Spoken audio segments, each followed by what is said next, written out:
નમસ્કાર મિત્રો, learning જીકેની YouTube ચેનલમાં આપ સૌ મિત્રોનું સ્વાગત છે. ટાટ હાયર સેકન્ડરી અને સેકન્ડરી ગુજરાતી મેઇન્સની અંદર નિબંધ પૂછાય છે, તેમાં આજે આપ સમક્ષ એક નિબંધ રજૂ કરું છું. મિત્રો, આ નિબંધનું નામ છે યોગ કર્મશુ કૌશલમ.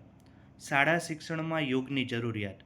યોગ ઉપરનો કોઈ પણ પ્રકારનો નિબંધ પૂછાય તો આમાંથી અમુક મુદ્દાઓ તમે સામાન્ય તારવી અને લખી શકો એમ છો. સાથે સાથે એક વખત વિડીયો જોયા પછી તમારી રીતે ચોક્કસ આ ટોપિક ઉપર લખવાનો પ્રયત્ન કરજો. તો જોઈએ સમય ન બગાડતા, યોગ કર્મશુ કૌશલમ. યોગ કર્મશુ કૌશલમ આ શ્રીમદ ભગવદ્ ગીતાનું પ્રસિદ્ધ સૂત્ર છે. તેનો અર્થ થાય છે યોગ દ્વારા કર્મમાં કુશળતા પ્રાપ્ત થાય છે. આજના ઝડપી અને તણાવભર્યા યુગમાં યોગ માત્ર વ્યાયામ નથી, પરંતુ જીવન જીવવાની એક ઉત્તમ પદ્ધતિ બની ગઈ છે. ખાસ કરીને શાળા શિક્ષણમાં યોગનો સમાવેશ આજની તાતી જરૂરિયાત બની ગઈ છે, એટલે કે ખૂબ જ અત્યારે મહત્ત્વપૂર્ણ એવી એની માંગ છે. એક પંક્તિ પણ મૂકી છે કે સ્વસ્થ શરીરમાં જ સ્વસ્થ મન વસે છે. Yoga is the journey of the self, through the self to the self. આ સિવાય મિત્રો, પ્રસ્તાવના તરીકે આ શરૂ કરવાના અર્થમાં છે. તમે જો આની જગ્યાએ એવું લખો કે યોગ શબ્દ જે છે તે સંસ્કૃત શબ્દ યુજ પરથી ઉદ્ભવ્યો છે અને તેનો અર્થ થાય છે જોડાવું અથવા તો એક થવું, એવું થાય છે. યોગનો ઉદ્ભવ ભારતમાં 5મી સદીમાં થયો હતો. આ રીતે પ્રસ્તાવના શરૂ કરો તો પણ ચાલશે. ત્યારબાદ આગળ જોઈએ. ભારતની પ્રાચીન સંસ્કૃતિ એ વિશ્વને યોગ જેવી અમૂલ્ય ભેટ આપી છે. આજે સમગ્ર વિશ્વ યોગના મહત્ત્વને સ્વીકારી રહ્યું છે. દર વર્ષે 21 જૂનના દિવસે સમગ્ર વિશ્વમાં આંતરરાષ્ટ્રીય યોગ દિવસ તરીકે ઉજવવામાં આવે છે. સંયુક્ત રાષ્ટ્ર સંઘે 2014માં ભારતના આ પ્રસ્તાવને સ્વીકારીને આ દિવસને માન્યતા આપી હતી.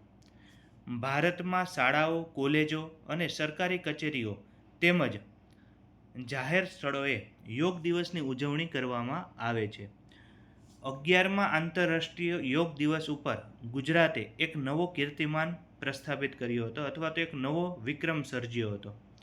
ઐતિહાસિક શર્મિષ્ઠા તળાવ ખાતે 2121 યોગ સાધકોએ એકસાથે ભુજંગાસન કરીને ગિનિસ બુક ઓફ વર્લ્ડ રેકોર્ડની અંદર સ્થાન મેળવ્યું હતું અથવા તો સ્થાન નોંધ્યું હતું. મિત્રો, તમે જો વર્તમાન કોઈ બાબત ખ્યાલ હોય તો આ રીતે આની અંદર જોડી શકો છો, લખી શકો છો, એની નીચે અંડરલાઇન પણ કરી શકો છો. 2025નો આ આંતરરાષ્ટ્રીય યોગ દિવસ એ રાષ્ટ્રીય કક્ષાની મુખ્ય ઉજવણી વિશાખાપટ્ટનમ ખાતે પ્રધાનમંત્રી શ્રી નરેન્દ્રભાઈ મોદીના નેતૃત્વમાં યોજાઈ હતી અને જેની મુખ્ય થીમ હતી યોગા ફોર વન અર્થ અને વન હેલ્થ. ત્યારબાદ જોઈએ પ્રાચીન સમયમાં યોગનું મહત્ત્વ. બીજું, પ્રાચીન સમયમાં યોગના મહત્ત્વની વાત કરવામાં આવી છે તો મહર્ષિ પતંજલિને ખાસ યાદ રાખવા અને તેણે લખેલા જે પુસ્તક છે એનું પણ તમને ખાસ માહિતી હોવી જોઈએ. યોગનો ઇતિહાસ એ હજારો વર્ષ જૂનો છે. પ્રાચીન ઋષિમુનિઓએ જંગલોમાં યોગ અને ધ્યાન દ્વારા આત્મશાંતિ પ્રાપ્ત કરતા હતા. મહર્ષિ પતંજલિએ યોગશાસ્ત્રના પિતા ગણવામાં આવે છે. તેમણે યોગ સૂત્ર દ્વારા યોગના નિયમો આપ્યા હતા. એવું કહેવાય છે કે તેણે 195 જેટલા યોગસૂત્ર આપ્યા છે અને એને એક પ્રકારનું સંકલિત જે પુસ્તકમાં કરવામાં આવ્યા છે તેનું નામ છે યોગસૂત્ર. તો એવું પણ તમે લખી શકો છો. ભગવાન શ્રી કૃષ્ણએ પણ શ્રીમદ ભગવદ્ ગીતામાં યોગનું મહત્ત્વ સમજાવ્યું છે. પ્રાચીન ગુરુકુળ પદ્ધતિમાં વિદ્યાર્થીઓને અભ્યાસ સાથે યોગ, પ્રાણાયામ, ધ્યાન પણ શીખવવામાં આવતું હતું. તેનાથી વિદ્યાર્થીઓનું મન એકાગ્ર રહેતું અને તેઓ શારીરિક તેમજ માનસિક રીતે મજબૂત બનતા હતા. આજના વૈજ્ઞાનિક યુગમાં પણ યોગની અસર સાબિત થયેલી છે. ડૉક્ટર અને વૈજ્ઞાનિકો માનતા થયા છે કે યોગથી અનેક રોગો દૂર થઈ શકે છે અને મનમાં સકારાત્મકતા આવે છે. શાળા શિક્ષણમાં યોગની જરૂરિયાત. તો સૌપ્રથમ આજના વિદ્યાર્થીઓ અનેક સમસ્યાઓનો સામનો કરી રહ્યા છે. સ્પર્ધા, પરીક્ષાનો તણાવ, મોબાઈલનો વધતો ઉપયોગ, રમતગમતમાં ઘટાડો, અનિયમિત જીવનશૈલી અને બાળકોમાં ચિંતા અને શારીરિક નબળાઈ વધી રહી છે. આવી સ્થિતિમાં શાળાઓમાં યોગ શિક્ષણ આપવું ખૂબ જ જરૂરી બન્યું છે. હવે એના ઉપરથી એક ટોપિક શારીરિક સ્વાસ્થ્ય માટે જરૂરી. તો યોગથી શરીર તંદુરસ્ત રહે છે. નિયમિત યોગ કરવાથી શરીરમાં લવચિકતા એટલે કે લચીલાપણું આવે છે. હાડકાં મજબૂત બને છે. રોગ પ્રતિકારક શક્તિ વધે છે. આજકાલ બાળકોમાં મોટાપો, જાડાપણું, આંખોની સમસ્યાઓ, થાક જેવી સમસ્યાઓ વધી રહી છે. યોગ આ સમસ્યાઓ દૂર કરવામાં મદદરૂપ બને છે. બીજો મુદ્દો છે માનસિક શાંતિ અને એકાગ્રતા. વિદ્યાર્થીઓમાં પરીક્ષાનો તણાવ વધતો જાય છે. યોગ અને ધ્યાન દ્વારા મન શાંત રહે છે અને એકાગ્રતા વધે છે. જે વિદ્યાર્થી નિયમિત યોગ કરે તે અભ્યાસમાં વધુ ધ્યાન આપી શકે છે. ત્યારબાદ ત્રીજો મુદ્દો મોબાઈલ અને સોશિયલ મીડિયાના વ્યસનથી બચાવ. આજના બાળકો મોબાઈલ અને સોશિયલ મીડિયામાં વધુ સમય પસાર કરે છે. તેના કારણે ચીડિયાપણું તેનામાં વધ્યું છે. નિંદ્રાનો અભાવ, માનસિક તણાવ વધે છે. જ્યારે યોગ બાળકોને આંતરિક શાંતિ અને આત્મનિયંત્રણ શીખવે છે. શિસ્ત અને સંસ્કારનો વિકાસ. યોગ માત્ર કસરત નથી, પરંતુ જીવન મૂલ્યો શીખવતો માર્ગ છે. યોગથી વિદ્યાર્થીઓમાં શિસ્ત, ધીરજ, સહનશક્તિ અને સકારાત્મક વિચારધારાઓ વિકસે છે. ત્યારબાદ આત્મવિશ્વાસમાં વધારો. યોગ કરવાથી મનોબળ મજબૂત બને છે. વિદ્યાર્થીઓમાં આત્મવિશ્વાસ વધે છે અને તેઓ ભય વગર પોતાની વાત રજૂ કરી શકે છે. વર્તમાન સમયમાં યોગનું વધતું મહત્ત્વ. કોરોનાની મહામારી પછી સમગ્ર વિશ્વમાં લોકો સ્વાસ્થ્ય પ્રત્યે વધુ જાગૃત બન્યા છે. ડૉક્ટરો પણ યોગ અને પ્રાણાયામ કરવાની સલાહ આપે છે. ખાસ કરીને વોકલ ફોર લોકલની સાથે ભારતે યોગને વૈશ્વિક સ્તરે પહોંચાડ્યું છે. આજે શાળાઓમાં યોગાના પીરિયડો શરૂ કરવામાં આવી રહ્યા છે. નવી શિક્ષણ નીતિ. ખાસ નવી શિક્ષણ નીતિનો તો ઉલ્લેખ અચૂક કરવો. NEP 2020માં પણ આરોગ્ય અને કૌશલ આધારિત શિક્ષણ ઉપર ભાર મૂકવામાં આવ્યું છે.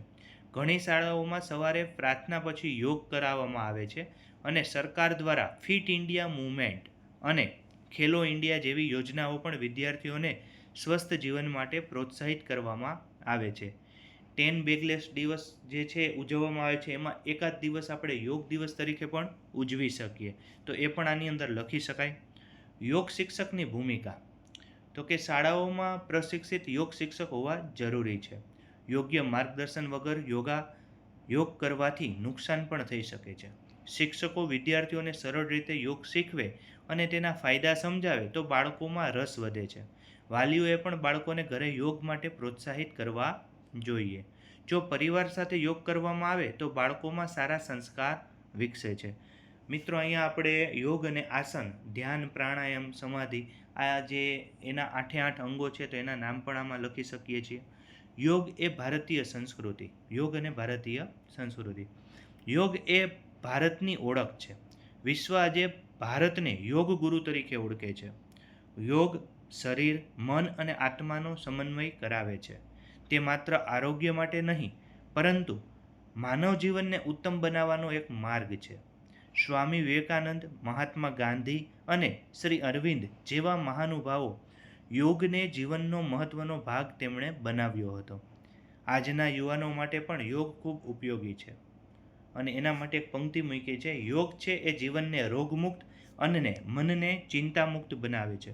મિત્રો, અમુક પંક્તિઓ ખાસ પોતાની બુકમાં નોંધ કરી લેવી, જેથી કરીને કોઈ પણ પ્રકારનો નિબંધ પૂછાય તો એમાં આપણે ત્યાં એને વ્યવસ્થિત રીતે વચ્ચે મૂકી શકીએ. ત્યારબાદ ઉપસંહાર.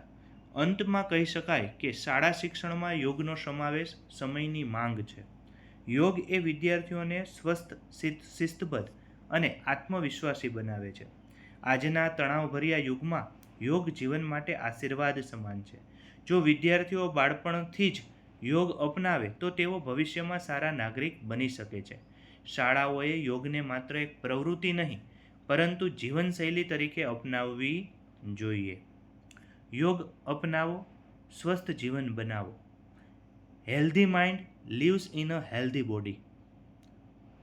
મિત્રો, વિડીયો પસંદ આવે તો લાઈક કરજો અને બીજાને શેર કરજો. અને એક વખત જરૂર આ ટોપિક ઉપર નિબંધ તમે જાતે લખવા પ્રયત્ન કરજો. જય હિન્દ, જય ભારત.